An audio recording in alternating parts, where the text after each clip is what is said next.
Hi, I'm Katharina Zahner from the University of Constance, and I'm presenting a study on the prosody of rhetorical questions in Standard Chinese. This work is part of a larger project on the prosody of rhetorical questions, where we've mainly looked at intonation languages so far. In a collaboration between Manluolan, Yiya, Chen, Nicole, Dehé, Bettina, Braun and myself, we've now extended this work to Standard Chinese.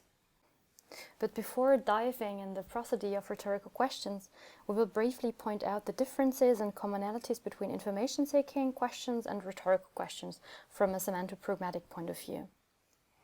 Information-seeking questions, ISQs from now on, are a directive speech act of requesting information from the addressee in order to fill a knowledge gap, so there is obviously a lack of information on the side of the speaker. Then there are questions like this one. Rhetorical questions, RQs from now on. They come in disguise of a neutral interrogative because surface syntactically they look like information-seeking questions because they may share their form. But clearly they serve a different discourse function. RQs are no directives for information, but rather have an assertive force. Additionally, RQ has the intention to commit the interlocutor to the answer that is presupposed in the rhetorical question, which is often of opposite polarity of what was apparently asked. So, in asking this question, I am trying to make a point and commit you to the presupposed answer, which obviously is nothing is more exciting than prosody. There are various linguistic means that mark interrogatives as being rhetorical, for instance syntactic or lexical cues. But there is also prosody. A number of studies for different languages report prosodic differences between string-identical ISQs and RQs, and string-identical meaning here having the same string of words. These studies identified 3 prosodic cues to signal RQs in these languages, which were duration, voice quality, and F0. So in many languages, including German, English, Icelandic, French, but also Japanese, RQs have been shown to be longer than ISQs. Also, in English and German, voice quality differences were observed, with RQs showing more instances of breathy voice than ISQs. Additionally, F0 also differentiated between ISQs and RQs, both in terms of phonetics and phonology. So the remaining question is, how does a language with lexical tone employ F0 and other prosodic cues to signal rhetoric elocution?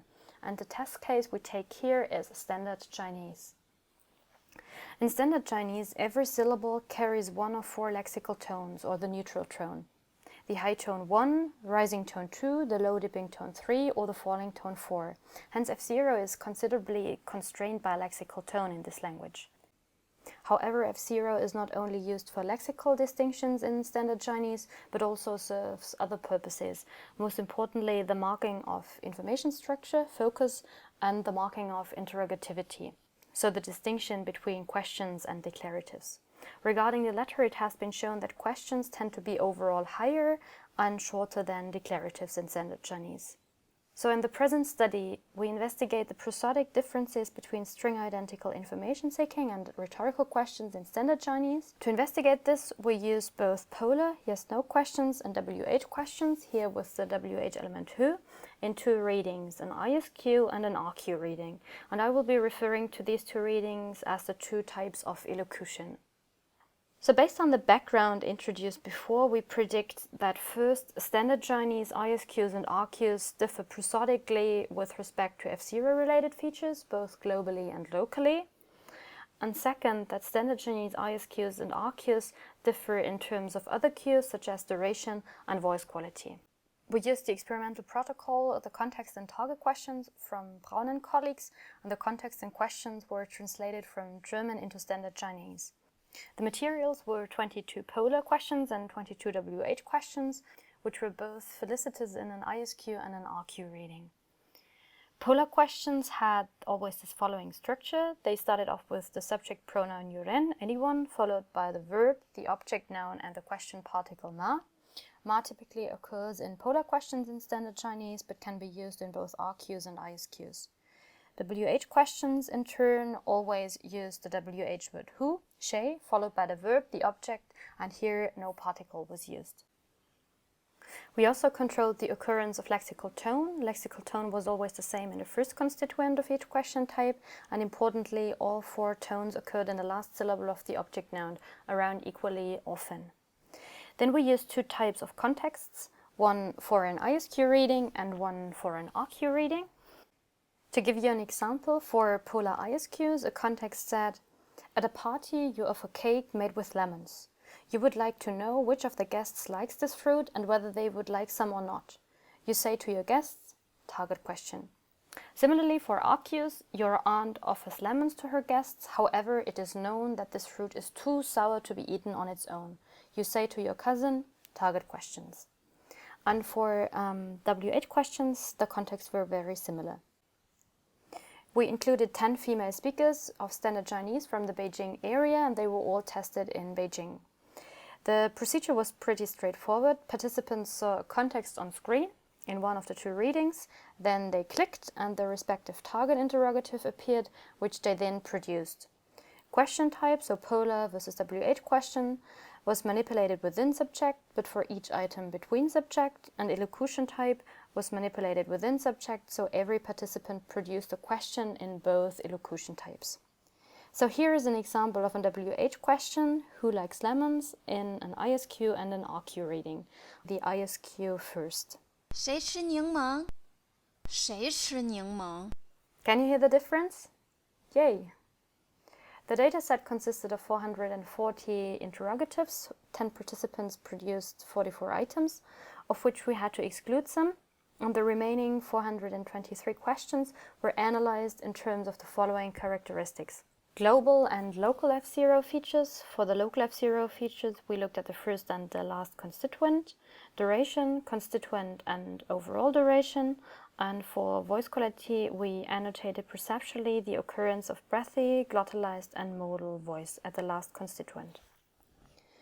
So what did we find? We start with global F0. Mean F0 is plotted on the y-axis in the graph, and on the right you see WH, and on the left polar questions. RQ is in gray and ISQ in white. What we see is that RQs are around 20 to 30 Hz lower in both question types, a difference that was statistically significant. We now move to the local F0 features at the first constituent that always have the same tone, and the last constituent where we control tones. So here we can look at the tonal shape. For the local F0 analysis, we use general additive mix models, GAMS, which is a state-of-the-art approach to analyze time-varying data. So GAMS predict the values, here F0, in different conditions. And importantly, GAMS give a difference curve for different conditions and show where in time contours differ from each other. So we start with the first constituent in polar questions, you ran anyone.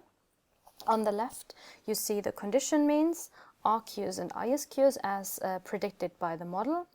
And the x-axis gives you the time normalized points. It's 10 time points per syllable. On the right, you see the difference curve of the condition means, RQs minus ISQs, and 0 indicates that there would be no difference.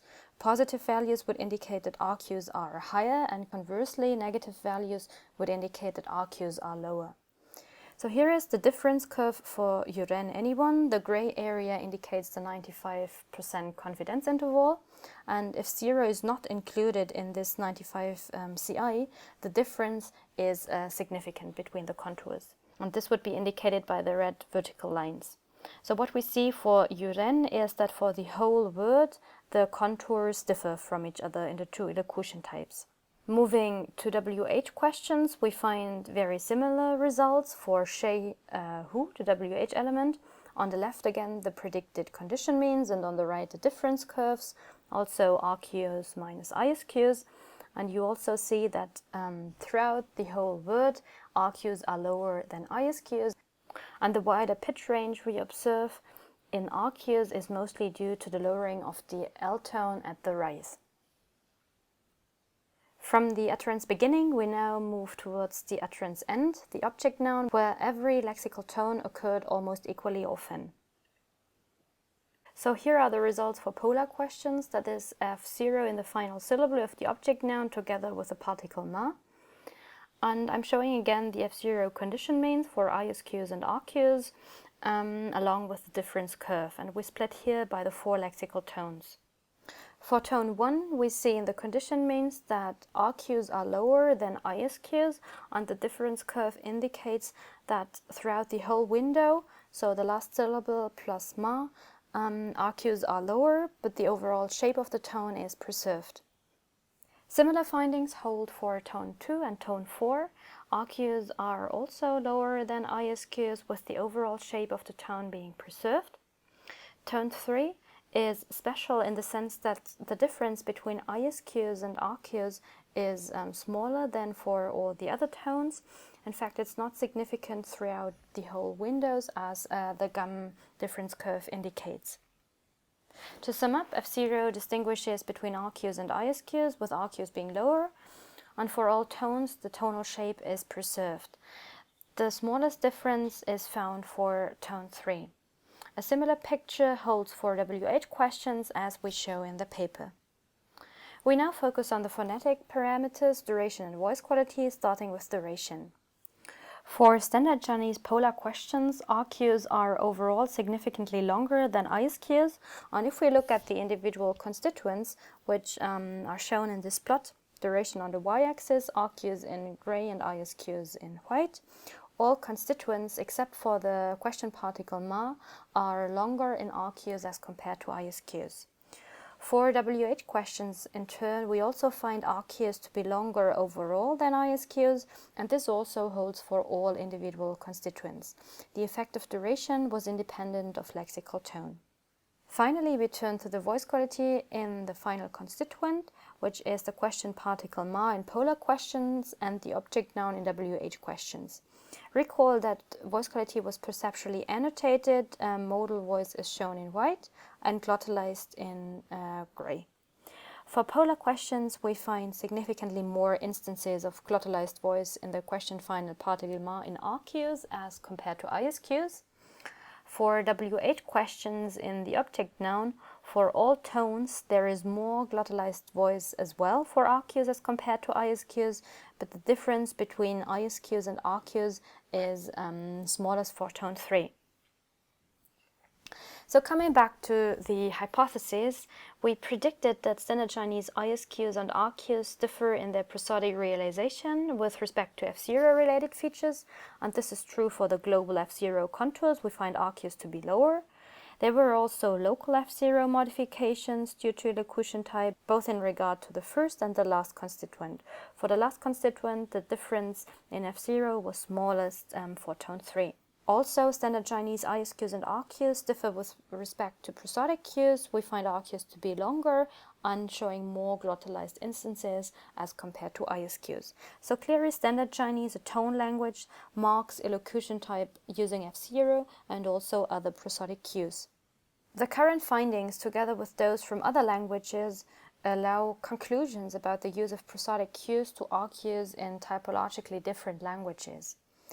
First of all, duration seems a very stable cue to RQs. It was found in typologically different languages across the board. F0 and voice quality are also used to differentiate between elocution type, but their implementation seems to be language specific. So for instance, F0, there are phonological modifications, pitch accent type, edge tones that were used in intonation languages, while phonetic modifications, global and local trends, were both used in intonation and tone languages. For voice quality, we find more instances of breathy voice for RQs in German and English, while standard Chinese seems to use glottalized voice to mark rhetorical elocution. Clearly, more research is needed in typologically different languages to corroborate our findings. To conclude, our study is a contribution to the mapping between phonetics, phonology on the one hand and pragmatics on the other. Thank you so much for listening, and if you have questions and comments, just reach out via email. See ya!